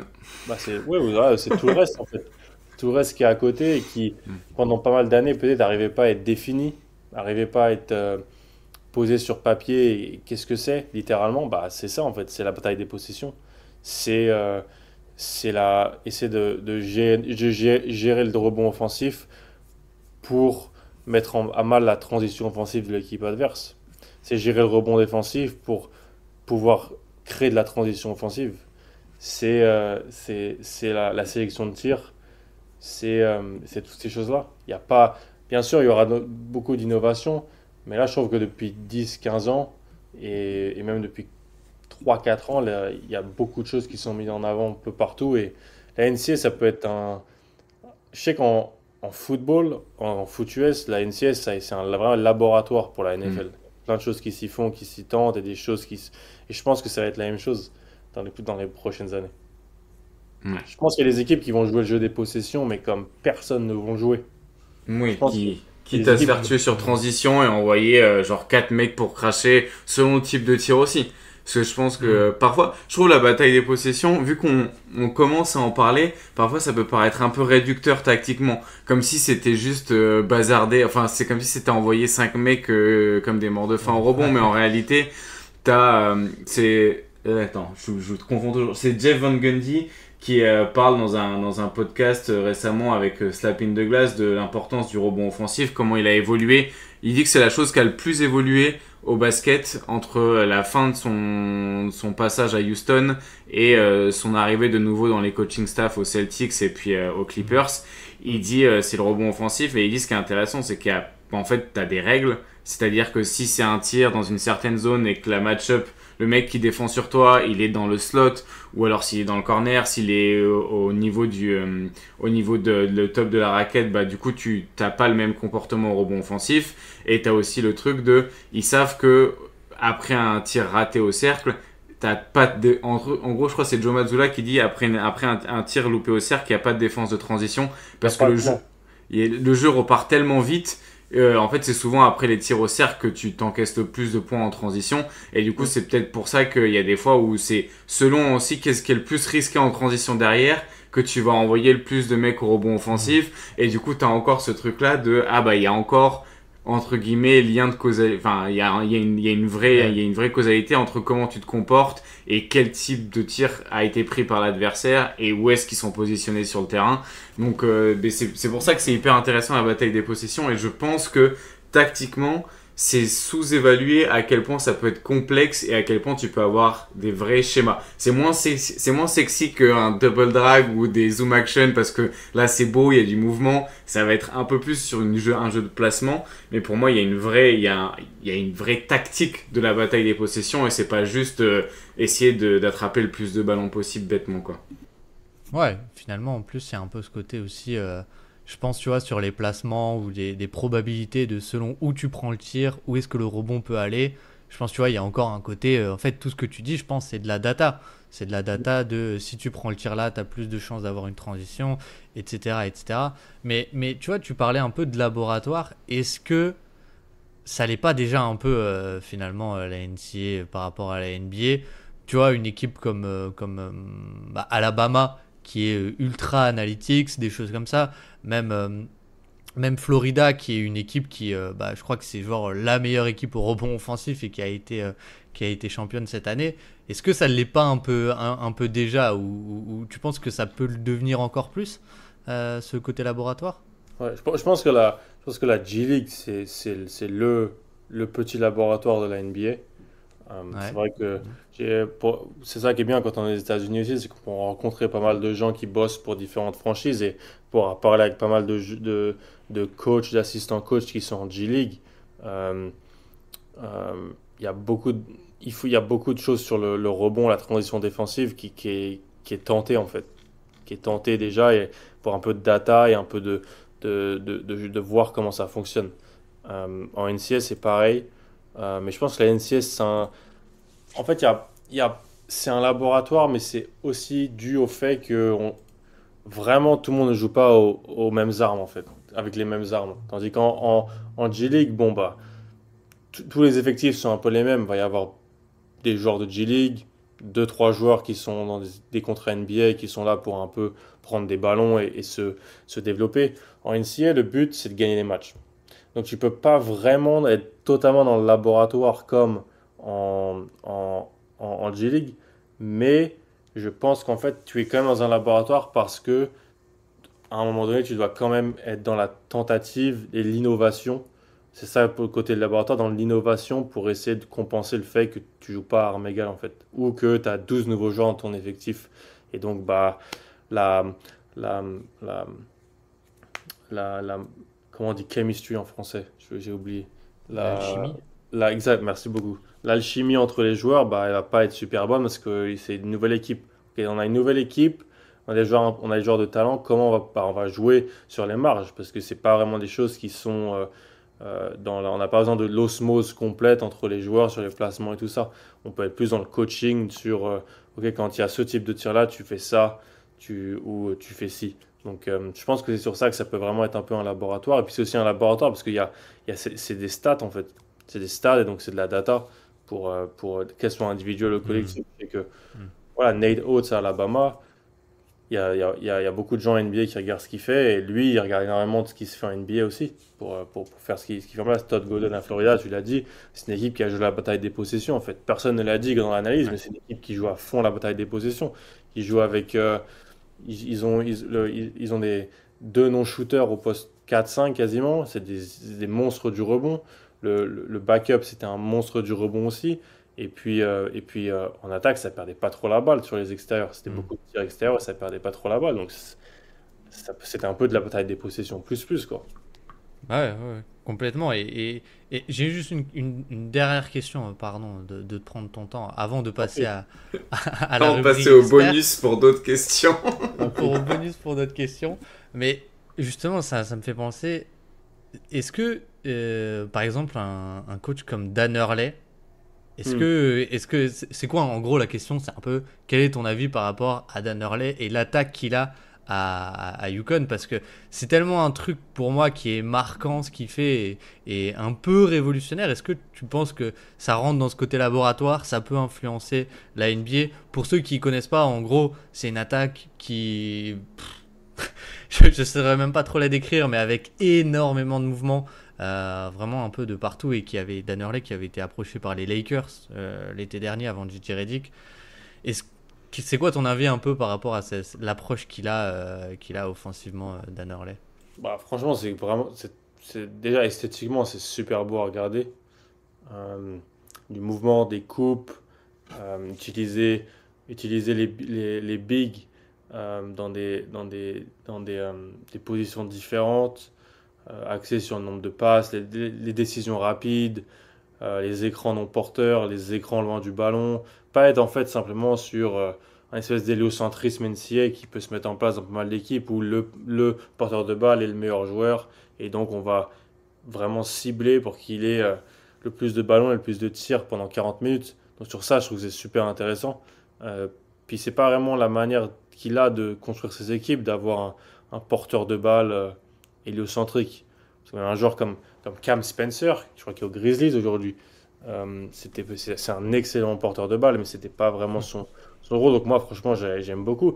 Mais encore une fois, il joue la bataille des possessions, hein. Parce que Donovan Clingan, c'est Mm. quoi? C'est le meilleur rebondeur offensif. C'est l'un des meilleurs rebondeurs offensifs de collège. Et il a du playmaking défensif avec la défense. Donc, la bataille des positions, c'est pas tout. Mais tout le monde cherche quand même à gagner aux marges. Parce que c'est trop important, en fait, d'avoir cette. C'est pas parce qu'on a une attaque léchée et un jeu offensif de grande qualité, de passes et de mouvement qu'on peut pas faire le reste. Je pense que maintenant, vraiment, il y a des Mm. coachs qui arrivent à faire les deux et qui arrivent vraiment à créer une culture où on fait les deux, en fait. Où Stephen Castle, bah, il va arriver avec son année freshman après être vraiment une star au lycée et il va accepter d'être dans un rôle un peu tertiaire en attaque, de faire du playmaking, de défendre et de créer des pertes de balles. Et voilà, en fait, on va être une star dans son rôle, comme je parlais plus tôt, mais en même temps, on a ce jeu léché. Je pense qu'il y a le niveau de coaching arrive de plus en plus à être super bon, super haut, et on arrive à faire les deux. Euh, je pense que, je pense que c'est ça qui se met vraiment en place avec ces coachs comme lui, comme Todd Golden, comme Nate Oates, comme comme tous ces coachs-là qui sont innovants et en même temps, souvent on peut penser qu'être innovant, ça veut dire on va pas être à fond sur les bases, le rebond, la dureté. Bah non, en fait, je pense que c'est les deux. Il y a cette demande d'innovation d'analytics qui est de plus en plus en place. Et à côté de ça, on peut quand même être un peu old school dans la manière de la dureté, de demander à chacun de remplir son rôle, d'être une star dans son rôle, de pas rechigner à la tâche. Je pense que ces coachs-là arrivent à le faire de très belle manière dernièrement. Ouais, Même puis John même. Shire, si on regarde Ah, à Duke, voilà, je trouve que Mm. l'attaque de Duke était super cool à regarder l'année dernière. ouais. Et en même temps, il a créé une équipe dure en fait. Une équipe dure où certains joueurs ont accepté de ne pas prendre des tirs de superstars, ont accepté d'être un peu des stars dans leur rôle. C'est comme ça qu'on arrive à une équipe qui était une des meilleures équipes du championnat l'an dernier. Ouais. Puis en fait, tu innoves avec ce que tu as aussi. L'innovation, être un coach innovant, pour moi, c'est aussi les coachs qui arrivent à. Chaque année, toutes les équipes font leur recrutement. Et je pense que tu as un recrutement de rêve en tête. Et puis au début de la saison, tu as le recrutement que tu as réussi à avoir parce que bah, t'es pas le seul à avoir des rêves, entre guillemets. Donc tout le monde se bat un petit peu pour avoir des joueurs. Et ensuite, pour moi, être innovant, c'est arriver à faire quelque chose de performant avec ce que tu as aussi. Et je trouve qu'en NBA, tu vois, les Rockets, c'est l'exemple même de l'innovation par la contre-modernité, quoi. D'avoir le deuxième meilleur bilan de la conférence Ouest, qui est qui est peut-être la meilleure conférence au monde du basket finalement. Donc sur une saison régulière, tu arrives à avoir le deuxième meilleur net rating dans ce contexte-là. Alors que tu vas à l'encontre de ce qu'on appelle la modernité qui serait le 3 points, le spacing. Mais en fait, bah, c'est hyper innovant d'utiliser les forces que tu as en présence pour faire ce qui a marché avant finalement et aller à l'encontre de ce qui marche dans les dernières années. Donc finalement, l'innovation, c'est juste parfois aussi t'adapter un petit peu à ce que t'as et entre guillemets c'est ça qui est ouf, c'est quand t'arrives finalement à pas avoir le recrutement que tu voulais ou alors que bah t'es encore en développement et du coup bah tu t'en fais quand même une équipe compétitive et là ça demande beaucoup d'innovation parce que tu dois innover mais c'est à dire que ton laboratoire tu vois il est pas aussi, c'est pas un beau laboratoire quoi, il est pas aussi performant que t'aurais aimé mais t'arrives quand même à sortir une petite potion de ça quoi. Du coup, on va pouvoir passer au bonus. On avait 3 questions express qui vont du coup sûrement durer une plombe. Donc j'espère que vous êtes encore là pour quelques temps. La première question, tu m'as dit en plus que tu y avais réfléchi pas mal aujourd'hui. Donc la première, c'est la stat que tu trouves la plus surestimée au basket de manière générale. Dans l'analyse individuelle des joueurs, Mm. je pense que c'est le free throw rate pour Ah moi. ouais? Ok. Oh Parce wow. parce qu'en fait, pas que c'est la plus surestimée, mais c'est vraiment la plus dure. Quand on dit, ah, voilà, on va améliorer notre free throw rate, en fait, c'est dur. En fait, c'est l'une des choses, je pense, qu'on a vraiment le moins de billes dessus, parce que pour moi, c'est un skill individuel, en fait.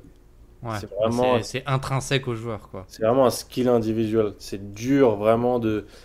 Bien sûr, il y a toujours des contre-exemples à tout, mais je pense que si on regarde les four factors, c'est vraiment celle où c'est le plus dur de changer, de vraiment impacter par le schéma, je dirais. Alors oui, on peut l'impacter par le personnel. Oui, je peux mettre 5 non-shooters qui vont driver et qui vont être beaucoup aller sur la ligne des lancers francs, mais à la fin, ça va pas m'aider à gagner plus de matchs. Mais de dire, voilà, j'ai mon effectif là, comment avec ces effectifs-là, on essaie d'aller plus sur la ligne des lancers francs, je pense que c'est la plus dure. Donc peut-être que c'est celle qui fait que quand certains de mes coachs me disent, ah, c'est peut-être ça, il faut qu'on soit meilleur, je dis, bah ouais, il faut qu'on soit meilleur, mais c'est vraiment dur, donc c'est peut-être pas la plus importante à cibler en fait. Hmm. Mais du coup, dans le sens offensif, parce Ouais, que j'allais dire. défensivement, c'est quelque chose sur lequel tu peux travailler pour le coup. Défensivement, dans le free throw rate offensif, ouais. Ok. Défensif, on peut vraiment travailler dessus. Mais offensivement, je trouve que c'est un skill individuel euh, plus qu'une tactique collective d'essayer d'aller augmenter le pourcentage au lancer franc. Ok. Mais c'est d'un autre côté, c'est vrai que quand on regarde un petit peu les grandes stars, moi j'ai plus de base NBA que NCAA, donc j'ai moins de billes sur l'université, mais quand tu regardes un peu les on-off au free throw rate selon les meilleurs joueurs NBA, c'est vrai que tu regardes, entre guillemets, les joueurs qui sont inarrêtables dans cet aspect-là, c'est eux qui font exploser finalement le free throw rate de leur équipe.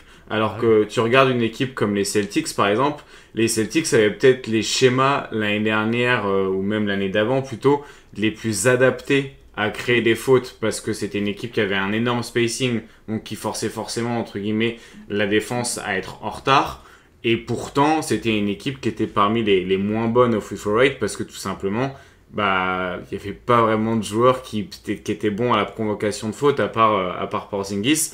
Alors que si tu regardes les on-off de quelqu'un comme James Harden, comme Joel Embiid, comme Jimmy Butler, même plus sur des rôles extérieurs, c'est toujours des mecs, quand ils sont sur le terrain, ils font exploser finalement le free throw rate de leur équipe, bah, parce que c'est des joueurs qui, eux, individuellement, provoquent une faute sur tous les 5 tirs qu'ils provoquent. Donc, bah, je m'attendais pas du tout à cette réponse, mais du coup, c'est pertinent. Ouais. Je trouve ça, c'est en fait le surestimer ou sous-estimer, ça dépend de quel point de vue tu te places. Ça, c'est d'un point de vue collectif. Parce que finalement, tu vois, si tu te places d'un point de vue scouting individuel, bah, si tu trouves quelqu'un qui a un gros free throw rate, bah, c'est un peu le bingo, parce que du coup, comme dit, ça s'évolue pas trop, quoi. Mais bah, du coup, Azad, je te laisse continuer ta petite rubrique. Ma petite rubrique. Bah, du coup, à l'inverse, c'est laquelle que tu trouves le plus sous-estimée? Au niveau collectif, celle que j'adore, c'est le pourcentage à 2 points. Pour moi, c'est super important, en fait. De réussite, le pourcentage de réussite? Réussite à 2 points, ouais. C'est quelque chose d'assez simple, hein, mais si tu as un bon pourcentage à 2 points, franchement, tu as une bonne attaque, hein, parce que ça veut dire que tu prends des bons tirs à 2 points. Et donc, les tirs à 2 points, c'est-à-dire que tu prends des tirs au cercle, en fait. Donc, tu as un bon accès au cercle, donc après, ça ouvre tout. Donc, c'était vraiment un but de l'année d'essayer d'augmenter le pourcentage à 2 points, et ça s'est bien passé là-dessus. Qu'est-ce que j'aime bien aussi? J'aime pas le assist percentage. J'aurais pu le dire avant. Je trouve que c'est un peu, ça prend pas vraiment une bonne idée de qui est vraiment un bon passeur, parce que c'est plus qui a la balle beaucoup. Donc ça, mais surtout, ouais, pourcentage à 2 points. En NCAA, comme j'ai dit, on n'a pas toutes les stats de data de perte d'efficacité au cercle, donc contre divisé par faute. Je trouve que c'est pas mal pour les grands. Pourcentage de tirs qui ne sont pas pris soit à 3 points, soit au panier. C'est un peu la base de ce qu'on a fait depuis 2 ans, donc ça c'est majeur, mais ouais, je dirais pourcentage à 2 points. Et ouais, c'est déjà pas mal. Bah, en vrai, le pourcentage à 2 points, comme tu dis, c'est sur la réussite, quelle réussite tu arrives à avoir sur ton attaque, et c'est assez parent de ton spacing aussi. C'est exactement. C'est parce qu'en fait, ça dit beaucoup sur l'accès au cercle, ton pourcentage à 2 points. L'accès au cercle dit beaucoup sur ton spacing, parce qu'on accède au cercle maintenant en 2025 beaucoup par le drive, parce qu'on a surtout quand nous, on jouait avec pas vraiment un 5-out, mais notre poste 5 pouvait tirer à 3 points, donc si on avait notre pourcentage à 2 points, on disait beaucoup sur OK, nos joueurs respectent les consignes, ils refusent les mauvais tirs à 2 points pour prendre les bons tirs à 2 points et les bons tirs à 3 points. Et on a un accès au cercle, comme on dit, on vit au cercle. C'est ce qu'on disait aux les gars, on vit au cercle, maintenant il faut qu'on continue à y aller. Regardez notre pourcentage à 2 points. Et donc ça, c'était vraiment un des faits marquants de notre année, et qui va être en plus l'année prochaine pareil. Mais ce qui est intéressant, c'est que finalement, en fait, c'est une stat qui englobe plein de choses et qui paraît super simple, mais la réussite du pourcentage à 2 points, comme dit, en fait, ça en dit super long sur toute ta sélection de tirs, etc., etc. Donc, tu vois, au final, c'est un truc auquel on pense pas de base, parce que nous, on va être là, ouais, ok, on regarde la fréquence de tir au cercle, la réussite au cercle, la fréquence de mi-distance, etc. Mais en fait, le truc le plus simple et qui recoupe tout ça, c'est le pourcentage à 2 points. C'est con, mais c'est tellement vrai, quoi. Et ça peut dire aussi du rebond offensif d'ailleurs, parce que souvent tu peux récupérer un ballon proche du panier, tu peux le remettre. Donc ça peut faire augmenter ton pourcentage à 2 points, même si ça dépend du tir que tu as pris que tu vas rater. Donc ça peut dire beaucoup de ton pourcentage à 2 points aussi. Mais voilà, le pourcentage à 2 points dit beaucoup plus qu'on ne le pense, je trouve. Selon en plus, je trouve que tu vas pas le regarder pareil, par contre, selon sur quelle équipe tu regardes le pourcentage à 2 points. Ouais, parce que par exemple, vous, tu sais que si tu regardes votre pourcentage à 2 points, en réalité, c'est votre pourcentage au cercle majoré avec les 8% de mi-distance que vous prenez. Du coup, tu t'approches un peu plus de l'idée de ça correspond à mon spacing, à la qualité des shoots que j'ai. Peut-être qu'une équipe où il y a 2 stars du mi-distance qui sont très efficaces relatifs au reste de la ligue au mi-distance, mais du coup qui prennent une grosse part du gâteau là-dessus, tu te dis bah si on se concentre trop là-dessus, potentiellement peut y avoir une zone d'ombre parce que il faut qu'on recoupe l'information. Et encore une fois, comme le free throw rate, comme toutes les statistiques, il faut les recouper avec d'autres statistiques et avec regarder le film. Mais je trouve que le pourcentage à 2 points, c'est une bonne remarque parce qu'en plus c'est quelque chose qu'on regarde absolument jamais et en plus qui se trouve pas trop. Je trouve que sur les stats de matchs européens, tu le trouves le pourcentage à 2 points. Stats NBA, t'as le pourcentage au global, le pourcentage à 3 points, mais t'as jamais le pourcentage que des tirs à 2 points. C'est vrai. Et du coup, dernière petite question bonus, l'équipe NCAA ou l'équipe pro ou une des deux, allez une des deux si jamais tu t'en as deux, qui t'inspire le plus tactiquement. Moi, je suis un gros fan d'Alabama, des Hawks. Sur beaucoup de l'utilisation des data, la manière qu'il arrive à prendre des joueurs qui vont être lottery pick et qu'il arrive à les faire accepter le système et la culture qu'il met en place, avec en plus des résultats qui sont très positifs, parce qu'Alabama, c'est une des meilleures écoles en basket maintenant, alors que c'est pas historiquement le cas. Pro, les Celtics, parce que j'adore Joe Mazzulla et tout ce qu'il met en place. Valence, en Espagne, qui a joué la bataille des possessions et surtout qui a fait énormément de ce qu'on appelle le tag-up, donc c'est-à-dire jouer le rebond offensif d'une certaine manière, qu'en fait on joue le rebond offensif et en même temps on a une attaque une défense de transition qui est très forte. Ce qui se fait en Europe là depuis quelques années, ce qui s'est fait avec donc au Paris Basket avec Thomas Lissalo qui est à Memphis maintenant et donc qui s'est fait à Valence, qui se fait dans plein d'autres choses, c'est-à-dire une technique de rebond offensif qui te permet de jouer le rebond offensif et en même temps couper toute transition. Et donc sur ça m'a vraiment beaucoup inspiré. J'ai dû faire énormément de matchs de Valence l'année dernière qui jouent en Eurocup et en Ligue ACB en Espagne. Et donc il a fait une vraie bonne saison avec un peu comme nous, voilà, beaucoup de 3 points et les marges à côté. Donc c'était une équipe cool à étudier. Donc je dirais sur les dernières années, je dirais Celtics, je dirais Paris Basket avec Lissalo, Valence l'année dernière et je regarde beaucoup le championnat allemand et français parce le championnat allemand c'est un laboratoire, il y a beaucoup de choses qui s'y passent et en France j'aime beaucoup aussi, c'est pas parce qu'il était là mais quelqu'un comme Guillaume Vizade, c'est vrai qu'il fait des choses super intéressantes et il a coaché un joueur que j'avais aussi depuis 2 ans, donc c'est des passerelles un peu cool aussi qui se sont mises en place. J'essaie de réfléchir. Je regarde pas mal de G-League aussi. Ah ouais? Ouais, pas mal de G-League parce qu'il y a pas mal de choses intéressantes qui s'y font. Des équipes qui vont jouer le rebond offensif d'une manière très intéressante, des équipes qui vont jouer la transition à gogo. Donc en fait, c'est plutôt cool à regarder en fait.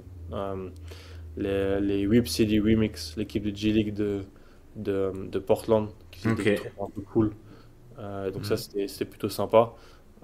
Les Maine Celtics aussi l'an dernier, parce que j'avais quelques potes dans le staff qui ont joué le rebond offensif d'une manière à gogo, vraiment avec peu de taille, mais des équipes des cartons avec plus de 10 rebonds offensifs, ou des choses comme ça, sur des cartons de 10 minutes, donc super intéressant. Donc ouais, je regarde tout. Vraiment de... Ok, hyper intéressant. Peut-être que je mettrai un petit coup d'œil un peu plus sur l'équipe de G-League des Celtics la saison prochaine, parce que pas sûr que l'équipe NBA soit aussi diversifiée et aussi intéressante et performante que l'année dernière, mais bon, ça va être une nouvelle saison en tout cas, donc allez regarder Valence, Le Mans, les petites équipes de G-League, de Portland et des Celtics, et puis Santa Clara et surtout Santa Clara. Et surtout Santa Clara, on va suivre ça de très près l'année prochaine. En tout cas, on a fait un beau bout de chemin finalement en 1 heure et demie.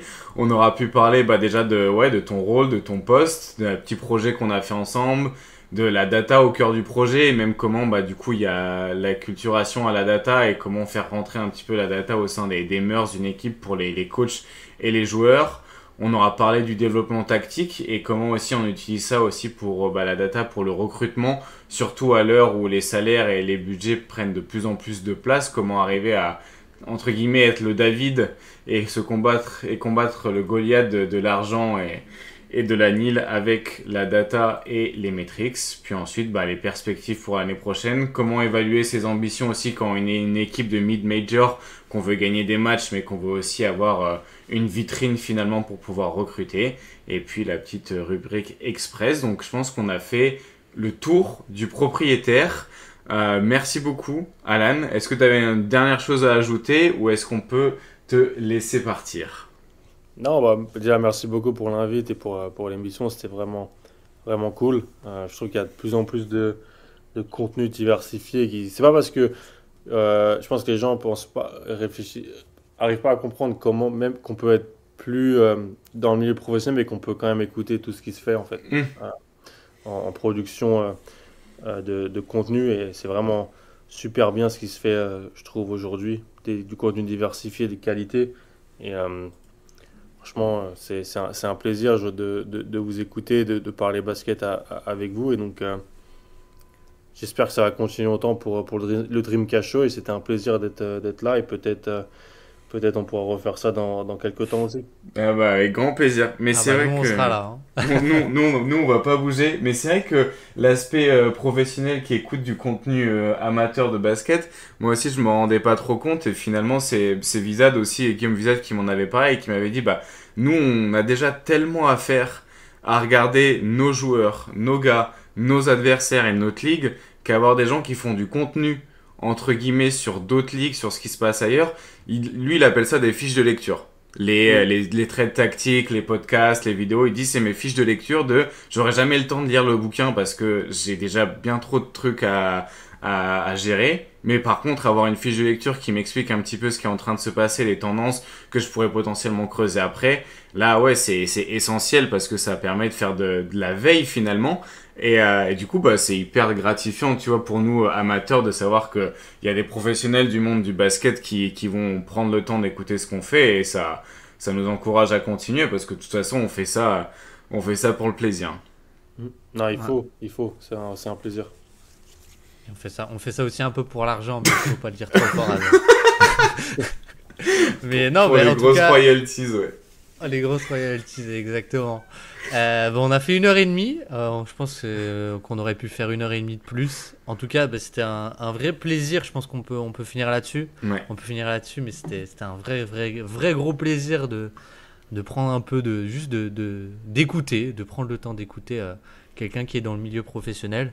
C'était très très cool. Merci à Azad pour tout ce que tu as préparé. Merci à Alan pour avoir pris le temps de nous parler, même s'il est tard chez toi à Santa Clara. Merci à vous, les auditeurs, de nous avoir écoutés. Et puis nous, on vous dit prenez soin de vous. Et puis rendez-vous très très vite. On n'est jamais très loin. Ciao, ciao. À plus.